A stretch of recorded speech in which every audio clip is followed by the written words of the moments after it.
to Business Executive Interviews, brought to you by Flevy.com. Improve the growth and efficiency of your organization by leveraging Flevy's library of business frameworks and analysis tools. For more information, visit Flevy.com. That's Flevy, Flevy.com. Our guest on this segment is owner-principal at Breakout Strategic Systems, Echelon Associates in San Diego, California, and a strategic planning specialist. Anthony Gable, MBA, has been advising owners, executives, and profit center heads and their teams since 1983. Prior to that, he gained C-level management executive experience in the corporate sector for more than 20 years. He specializes in offering strategic planning process systems for group involvement. Anthony Gable, welcome to the program.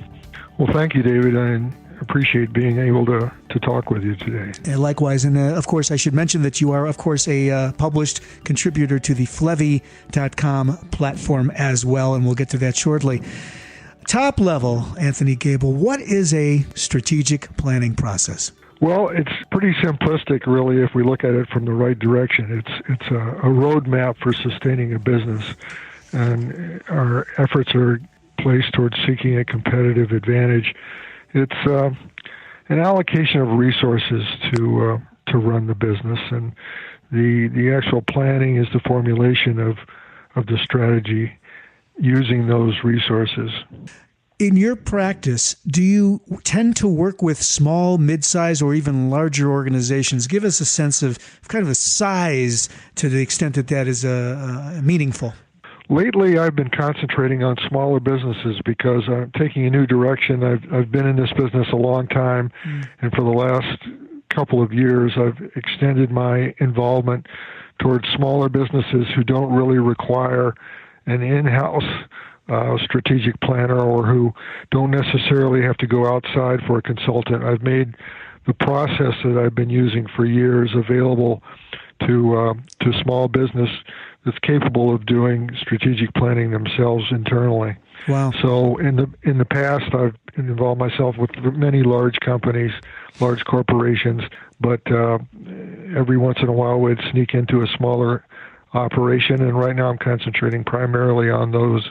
Nice. I know our audience is a mixture of large, medium, and small, so I appreciate that. Are there things that are different about working with this small or micro enterprise? Any distinctions to pull out there and highlight for our audience listening? Yeah, I think one thing that even small businesses need to understand is that because of social communication, networking, et cetera, the internet, they're able to compete much more readily with larger businesses, mid-sized businesses, and even larger corporations because of their ability to do networking. They can now compete if they understand the dynamics of their entire market. And as we've said in the past, strategic planning wasn't a word normally used by small business. It was basically a business plan that was put forward for 1 or 2 years. But now, because of the dynamics of the market and the ability to compete, small business needs to know the periphery of their business a lot more than they used to. They need to understand the threat of competitors and how competitive the market is, the supplier power, buyer power, threat of substitute products, etc. Whereas in the past, when it was a little less competitive, they didn't have to be concerned with that. So this comparative piece is quite fascinating. You're talking about competitive intelligence, and really begin to contextualize the marketplace in what sounds like a new way or a new approach to some extent. Right, and it's not something that's easily controlled because of change. Change is always taking place, and with the internet, communications, and networking, that's even more of a factor.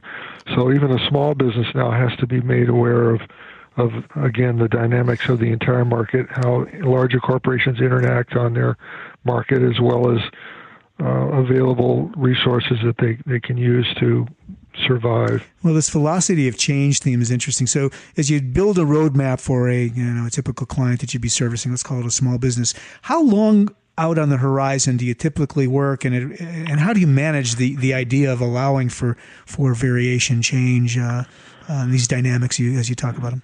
Well, as I said, a business plan, a quote business plan, is normally a 1 to 2 year situation, but strategic planning needs to go out 3 to 5 years.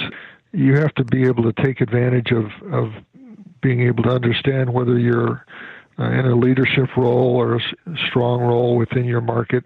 Maybe you're only in a tenable position. You may be embryonic in growth. You may be early mature. You may be late mature. And you've got to be able to put those factors together and able to go out 3 to 5 years and make a determination as to whether you're going to introduce existing products to new markets or go to international markets. I think in order to create a line of growth, you've got to be able to look at all of these factors, whether you're going to be changing your advertising down the road, your promotion, whether you're going to be moving in a different price category as you mature, whether you need to change your customer service, for example. These are things that will occur over a period of time, whereas a business plan is just a short-term agreement with yourself on how you're going to exist within your market. It's interesting because the question I might have asked, it might have been a better question to ask, is the one about what phase of business operations one is in when you enter, and I'm going to guess it may be across the gamut. And his needs are changing across the phase of business growth. The startup. Right. Well, go ahead. Exactly. Please. Yeah. Well, for example, if it's an embryonic situation, if you're just beginning, your primary effort will be to maintain a competitive position. If you're further along in the growth phase, you'll still be maintaining that competitive position and working toward not getting hurt, toward increasing market share. If you're an older company, you have to maintain your position, but you have to grow with the industry and invest as needed. You may be a cash producer, and you're probably profitable, but you won't be investing to sustain growth the way you would at a younger age. If you're, let's say, a late mature company, you'll maintain your competitive position, but you'll reinvest only as needed. You may be profitable, you may not be profitable, it may be borderline, and you'll be producing cash. If you're not producing cash, then you're probably not going to be in business. Is there a particular industry that you tend to work with? And I say manufacturing versus service, let's say, or does that run the gamut as well? It runs the gamut. Although in San Diego, where I'm tending to concentrate, because I'm actually based in Carlsbad, which is a suburb of San Diego. Yeah. There's a lot of high tech business out here, and I'm targeting that business, biotech, technology, computer business. But it really runs the gamut. We've had customers that are in the toy industry. We've had pharmaceutical companies. We've worked with producers of electrical equipment. You name it. Larger corporations as well as small business. So I would tend to indicate that this particular market out here is more high-tech oriented, but that doesn't preclude getting into other markets. Sure. You may have touched on this, Anthony. The idea of incorporating or including multiple classical approaches in a strategic planning process. Talk to me a little bit about what you're saying there. Well, back in the 60s, when frankly corporate markets were less competitive, it was a strong market for almost any application. Back in the 60s, a matrix system was used. It was based on what we've already discussed, which is the position of a company within its growth category, whether it was embryonic or early mature or late mature. But it also included whether they were playing a leadership role or were in a favorable position or possibly a marginal position. The downside of that matrix system is that it's too simplistic. It considers market strength and maturity only, and again, it was used back in the 60s, was actually started by General Electric. Wow. It is a much more complicated market now and much more competitive. So one of the approaches that's very strong right now is called SWOT. That's strengths, weaknesses, opportunities, and threats are all looked at as part of the periphery of a business and how the business needs to accommodate each of those areas. If it's a weak position that they're in or a strong position, they need to take advantage of what that is and grow and plan on their growth based upon that. If it's a situation where there are new products coming out or there are threats from overseas, for example, cost issues, then they need to look at that. So SWOT is important now, but it's not the only thing that needs to be acknowledged. The downside of SWOT is that there's an assumption that management knows their market extremely well, and that's not always the case. Yeah. So there's another approach that's been used in the past. It was called Porter's 5 Forces, where you needed to know your competitor extremely well, the buyer, the supplier, and product power, et cetera. That needs to be looked at. So again, it's the periphery looking in. Even political and economic social issues are becoming external factors that have to be reviewed. And it sounds like there's a tremendous amount of research required here. Is that something that you and your team does, or we've done some of that? We've relied a lot on association materials, and I highly suggest that small business and large business, for that matter, take advantage of the associations that they belong to, because a lot of that marketing information is available to them. And there are outside groups, corporations that specialize only in providing that kind of information.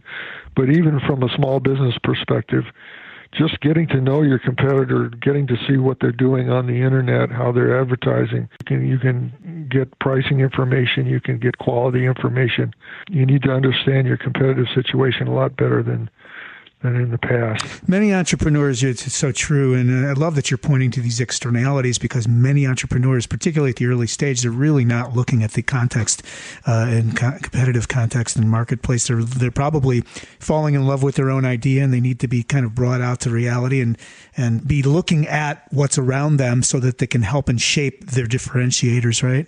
Yeah, that's true. Yeah, very true. Yeah, so that's included in the work you help your clients with, I'm guessing, because it seems so critical to all of us. You've really been focused during this conversation quite a bit on the competitive piece, which is brilliant, and so enlightening for those of us that live in our own heads, creative entrepreneurial types. The objective really is to ultimately to compete. To put together a market advantage competitively. Yeah. And we do that what we call through a situational analysis, where we take all of those things that we've just discussed, those different approaches, the matrix system, SWOT, Porter's 5 Forces, PEST, which is the political, economic, social, to take those and look for advantages, disadvantages, strengths, weaknesses, and put that together to form a situational analysis that allows us to increase market share. Thank you for that. You have referenced what you call the most critical oversight. I might call it a blind spot, but business owners, managers should avoid this throughout this strategic planning process that you implement. What is that? Sure. Very important, and it's been my involvement that's caused me to look at this in a different way, but I'm highly convinced that the biggest problem that business owners get into when they're doing a strategic plan is that they don't get others on board with the plan itself. A lot of management feels that they should create the plan by themselves. I'm talking small business here, rather than strategic business units are a different animal. They have their own people to put together the plan. But for small business, everyone in the company needs to understand exactly what the plan is, why it's there, what's the logic and advantage to the company for having a plan. The next thing that seems to get in the way of a good strategic plan is lack of follow-up. It's fine to create the plan, but there has to be implementation. and contribution by employees and follow-up that takes place over that 3 to 5 year period, because change is always taking place. Sometimes there's no ability to implement the plan, and a company needs to know its weaknesses, it needs to know its strengths relative to its ability to implement what it's put together as a strategic plan. And there has to be delegation. Following problems occur when there's lack of flexibility and control. So a company needs to stay on top of change. That's probably the second most important thing to make sure you don't overlook. Sure. We're visiting with Anthony Gable, the company Breakout Strategic Systems, Echelon Associates. They are located in San Diego, California. He's a strategic planning specialist and also a contributor in Flevy, the website breakoutstrategicplanning.com. So let's talk a little bit about your published works on Flevy and what we could expect to find there, Anthony. Well, right now I have three process systems that are available on Flevy. If you'll go to flevy.com /author/Echelon Associates, you'll see 3 different approaches that are all linked toward the strategic planning process that's being made available. As you know, Flevy produces a large number of systems that are available to business. I have, with Flevy, enjoyed involvement primarily on a complete guide to strategic planning, which is the one that they seem to be most popular. We've taken advantage of that to the point where the other 2 are important, but less important than the overall product, which is again called a Complete Guide to Strategic Planning. Mm-hmm. All right, excellent. So you can find Anthony Gable's work at flevy.com, of course. Again, the website for his firm, breakoutstrategicplanning.com, just like it sounds. We've been visiting with Anthony Gable, MBA, and he's the owner-principal at Breakout Strategic Systems /Echelon Associates in San Diego, California. Anthony, thanks so much. I enjoyed the time together, and we'll do it again. Thank you, David. Thanks for listening to Business Executive Interviews, brought to you by Flevy.com. Improve the growth and efficiency of your organization by leveraging Flevy's library of business frameworks and analysis tools. Find them at Flevy.com. That's Flevy, Flevy.com. Remember, you can hear more interviews like these by subscribing to the Flevy.com channel on YouTube or the Business Executive Interviews podcast on iTunes.